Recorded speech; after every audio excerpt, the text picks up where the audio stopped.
Welcome back.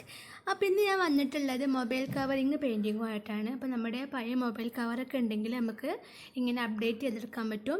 So ഞാൻ ഇവിടെ ഉപയോഗിച്ച കളേഴ്സ് ഏതൊക്കെയാണെന്ന് പറയാം. അപ്പോൾ ഞാൻ ഇവിടെ 5 കളേഴ്സ് ഉപയോഗിച്ചിട്ടുണ്ട്. ഫെവിക്രിലിനും പിന്നെ ക്യാമൽ ഫാബ്രിക്കേനും കളേഴ്സ് ഉപയോഗിച്ചിട്ടുണ്ട്. ഇവിടെ ഉപയോഗിച്ച കളേഴ്സ് ഏതൊക്കെയാണെന്ന് കാണിച്ചു തരാം. ടർക്കിയോസ് ബ്ലൂ ഉപയോഗിച്ചിട്ടുണ്ട്. ദെൻ പേൾ എമറാൾഡ് ഉപയോഗിച്ചിട്ടുണ്ട്. Bamboo yellow, red and last white. ഈ 5 കളേഴ്സാണ് ഞാൻ ഇവിടെ ഉപയോഗിച്ചിട്ടുള്ളത്. ഇനി നമുക്ക് ഡീറ്റെയിൽ ആയിട്ട് പെയിൻറ്റിങ് കാണാം.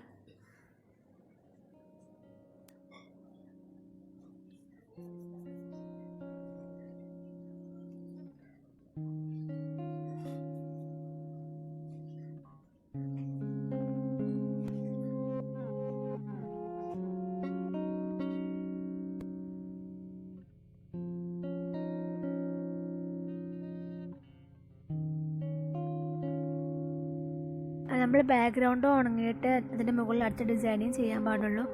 പക്ഷേ ഇവിടെ എനിക്കിങ്ങനെ ഒരു മോഡൽ വേണ്ടതുകൊണ്ട് ഞാൻ ഉണങ്ങാൻ കാത്തുനിന്നിട്ടില്ല. സോ നിങ്ങൾ ബാക്ക്ഗ്രൗണ്ട് ഉണങ്ങിയിട്ട് മാത്രം വേറെ എന്തെങ്കിലും ഡിസൈൻ ചെയ്യാൻ ആഗ്രഹിക്കുന്നുണ്ടെങ്കിൽ ചെയ്യുക. അപ്പോൾ ഞാൻ ഈ ഫ്ലോർ വർക്ക് ചെയ്യുന്നതിന് മുമ്പ് ജസ്റ്റ് ഉണങ്ങാൻ വേണ്ടി വെച്ചിരുന്നു. ഉണങ്ങിയിട്ടാണ് പിന്നെ നെക്സ്റ്റ് വർക്ക് ചെയ്തത്.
ഞാൻ മറ്റൊരു കവറിനും കൂടി പെയിൻറ്റിങ് ചെയ്തിരുന്നു.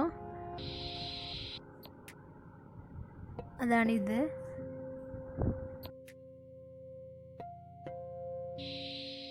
ഇനി നമ്മൾ ഈ പെയിൻറ്റിങ്ങിന് ശേഷം കുറച്ച് വാർണിഷ് അപ്ലൈ ചെയ്തിട്ട് സ്പ്രെഡ് ചെയ്താൽ ഇതൊരു ഫിനിഷിങ്ങും കിട്ടും.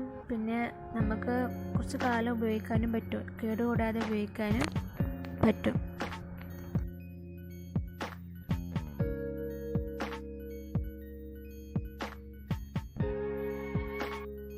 അപ്പോൾ ഇന്നത്തെ എൻ്റെ മൊബൈൽ കവർ പെയിൻറ്റിങ് വീഡിയോ എല്ലാവർക്കും ഇഷ്ടപ്പെട്ടെന്ന് വിചാരിക്കുന്നു.